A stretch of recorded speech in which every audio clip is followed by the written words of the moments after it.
Good morning. Spanish banking associations have lodged appeals against the government's windfall tax at the High Court, they said yesterday, following claims that the levy distorts competition. In December, the government approved a temporary levy on banks that intended to raise some €3 billion by 2024 to fund measures to ease the cost of living pressures.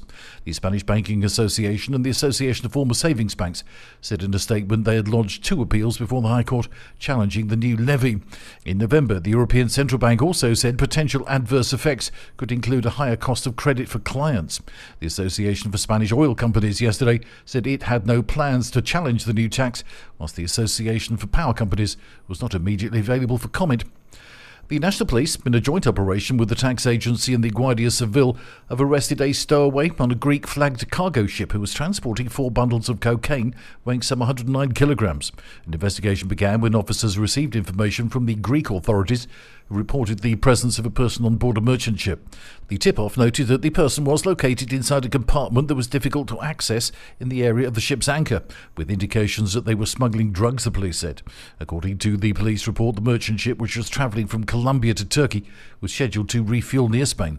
When in Spanish waters, police intercepted and docked the ship and found the person in the anchor compartment. Located next to him was a total of 99 packages of cocaine spread out over 4 bundles. He was subsequently arrested. Spain plans to train 55 crew members and technicians from Ukraine to use the Leopard main battle tanks. Margarita Robles, the Minister of Defence, said the Ukrainians would arrive by the end of the week.